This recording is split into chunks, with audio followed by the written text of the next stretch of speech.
Xavi Simons to Tottenham is now here. We go. Romano has confirmed this morning that the deal is done for the Dutch superstar to join Spurs for a fee of around 60 million. It's a 5-year contract that he will be on with a potential extension of 2 years. Jurassic Park. What a deal this is for the football club. He's 22 years of age. He's got his best years ahead of him, and he's such a promising youngster. He's one of the most exciting talents in Europe at the moment. He's been doing it consistently season after season, and he's not just been doing it consistently in the Portuguese league, like another player who's been hyped up this summer. He's not just been doing it consistently in the Swedish league. He's not just been stepping up in the Danish league. He's been doing it consistently and stepping up and making a mark in the Bundesliga and in the Champions League against the best players in the world. This is what makes this such an exciting signing, is because he's a youngster who is immediately ready to come straight into the first team and make a major impact. The youngsters we've been signing the last few years, a majority of them are nowhere near ready. This guy's young, but he's experienced, right? Because he's been doing it for years, and he comes straight into that first team and immediately improves us. I've been saying for a while, we need players that are going to come in right now and make an impact, and this guy will. We've needed a left winger, but our main priority all summer has been a 10. Now, we completely ballsed up that Eze deal, and I thought there was no recovery.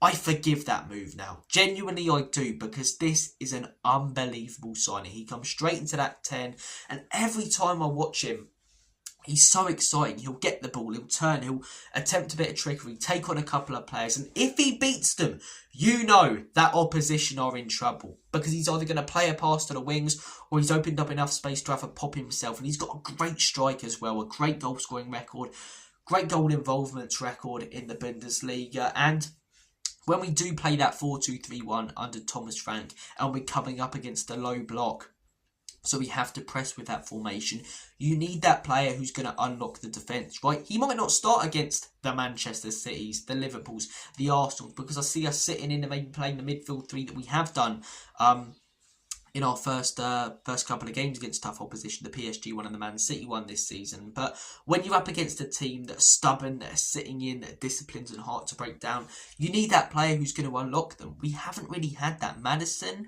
when he is fit, but he's rarely fit and he's not consistent. Kulusevski, a little bit too clunky to do that, and I'm a fan of him. This guy will do that. This is a guy that against the low block can get the ball, take a couple of men out of play it to the wing, play it to the striker, and then boom, you've got a goal scoring opportunity, right? You've got a goal scoring opportunity, you've got some space. I'm so excited about this signing. I really, really am. I think this is an unbelievable bit of business, and credit where it is due to Daniel Levy, to Enoch, to Lange, to Paratici if he was involved, to Thomas Frank, to everyone at the football club who was involved in this deal, because I've been a major critic, and in my opinion, rightly so this summer, because it's been an absolute pile of pygmy hippo feces, right? Messed up the Gibbs-White deal, but to be fair, that's more Marinakis being Marinakis. The Eze deal completely on us, shot ourselves directly in the foot with that one, and I thought, as I say, there's no coming back from that. We have come back from that. I still think we need a left winger, right? And Eze could have played both of those positions. But Xavi Simons, I take all day long. For 60 million as well. I was expecting 90 to 100 million. What makes it a little bit better, right?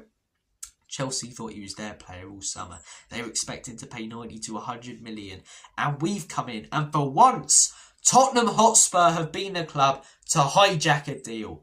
You've got to throw your name in the hat 9 times out of 10 when you're going in for these top players. If you're going against an Arsenal, a Chelsea, a Liverpool, then they'll go to that club. But if you've got a connection in your team to that player, maybe the manager can get them on the phone and have a chat. You can persuade them. And by the sounds of it, he's talked to Mickey van der Ven, his Dutch teammate, about the project. He's seen what Thomas Frank's trying to do, and he's been convinced to join Spurs over Chelsea. That is exactly why you've got to go in for a lot of these top players. Not unrealistic ones, like when Ange said he wanted Gallagher last summer, like you're going to sign Chelsea's captain. I mean, it's more possible this summer coming from Atletico, but like you're going to sign Chelsea's homegrown captain, you know, the guy who lives and breathes Chelsea. So that was unrealistic. But with the Simons, with the Savinhos now, with these type of players, the Ezes, we messed that one up, but you've got to throw your name in the hat to try and sign these players, because if you do, they are players that immediately come in and make an impact, and that is what this guy does. He immediately comes in and improves our first team. 100%. He's expected to be unveiled tomorrow, at the Bournemouth game. Announcement from the club expected either later today or tomorrow at the Bournemouth game. But unbelievable bit of business. Unbelievable bit of business this from Tottenham Hotspur. As I say, we heard it from Romano this morning, Ornstein, but until we got this here we go, I was just sort of, it still could be hijacked. Another club could come in, you know. Don't get too excited because we got the here we go even with Gibbs White, but I don't see that happening. That was all down to Marinakis. But the SA one, we heard deal agreed. The player wants to join Spurs. Then Arsenal swooped in and it all went Pete on. But with this one now, he's had his medical. And for me, that means he's been to the training facilities. He's met players. He's seen things. Deal's done for me. Deal is done. And 3 brilliant signings so far this summer. Xavi Simons, Kudus and Paulinho. Right now, my rating for the window, around 8.5. Sign that left winger. If that left winger's Lookman or Savio, 10 out of 10. Genuinely. Couldn't ask for more. The Eze one completely messed up, but again, I didn't think there was any recovery from that. Obviously, Eze and Simons in the same team would have been ridiculous and just unbelievable from the club, but they have recovered it with this deal, in my opinion. And look, I thought we were scrambling about. We were going to get like either no signings or some crap player.